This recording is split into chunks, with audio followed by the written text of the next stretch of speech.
Paano kung ang long time relationship mo ay naglaho na parang isang bula dahil sa isang pagkakamali? Kaya mo ba tong tanggapin o tatalikuran mo na lang at iiwan ang lahat? Paano na ang mga pangako at pangarap na sabay niyong pinagplanuhan ng taong mahal mo? Isang mapagpalang gabi sa inyong lahat. Ngayong gabi, samahan niyo ako at tunghayan ang istorya na pinadala ng isa nating subscriber sa ating programa Palaw Tuwasan. Kung ano ba ang nangyari sa kanilang pagmamahalan at bakit humantong sa hiwalayan. Sa lalim ng iyong problema ay malabong walang solusyon. Dito kay Papa Ra, laging may aksyon. You're listening on 69.9 FM, Papa Ra TV! Dear Papa Kla, isang mapagpalang gabi sa iyo at sa iyong programa at sa mga sumusubaybay nito. Isa mo akong subscriber sa iyong YouTube account at isa rin sa mga sumusubaybay sa iyong mga upload. Sa totoo lang, hindi talaga ako pala kwentong tao sa personal na buhay. Kung baga, introvert na tao.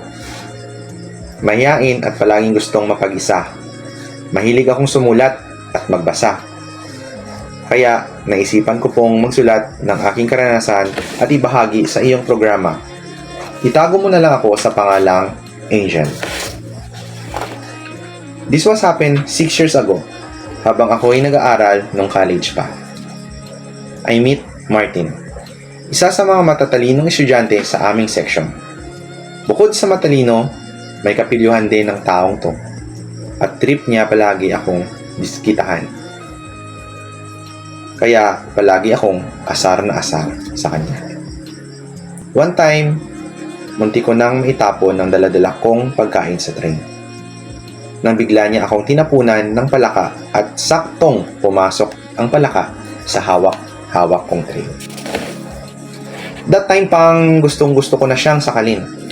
Kaso nga lang, pag ginawa ko yon ay mas aasarin pa niya ako lalo. Kaya, dinidedma ko na lang si Martin. Maraming pang pangasar na ginawa si Martin sa akin, Papa Kla. At halos araw-araw pa. Ngunit, dedma pa rin ako. Until such time na nanotice ko na lang na hindi na niya ako inaasar at tumigil na siya sa pang-aasar. Actually, pang nanibago ako at first.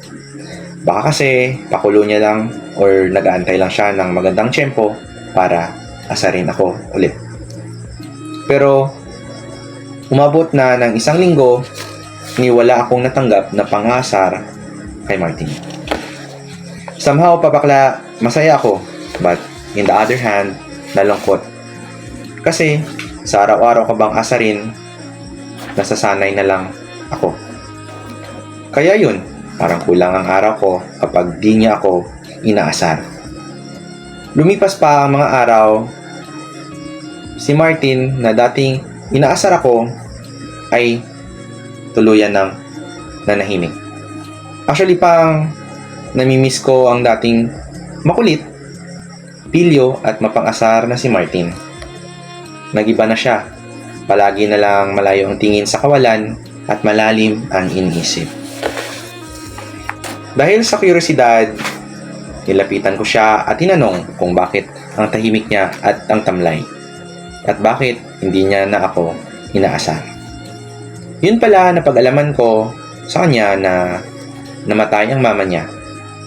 At malaking epekto ito sa buhay ni Martin. Nakita ko sa mukha ni Martin ang lungkot at ang luha nangingilid sa kanyang mga mata habang ikinikwento niya ang mga nangyari sa pagkamatay ng mama niya. Na-cardiac arrest pala ang mama ni Martin. Dinala pa nila sa ospital pero hindi na umabot. Ramdam ko ang sakit kaya kahit nahihiyaman ako ay pilit kong hinimas at tinapik-tapik ang likuran ni Martin. Nang bigla na lang niya akong niyakap at umagulgol sa iyak. That time pang nabigla ako sa ginawa ni Martin. Kaso ayaw ko namang sirain ang mood kaya hinayaan ko na lang siya. Mula noon, naging magkaibigan na kami ni Martin.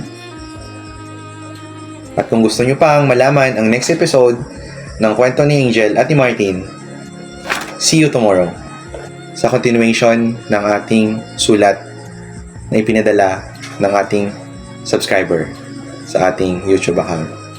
Kung ano ba ang nangyari after that. Kung ano ba ang nangyari after na nasabi ni Martin ang problema niya sa kay Angel. Kasi based sa sulat ni Angel, dun nag-start ang pagkakaibigan nilang dalawa. Kaibigan nga lang ba? Or naging magkaibigan sila? Malalaman po ninyo yan bukas dito sa ating programa.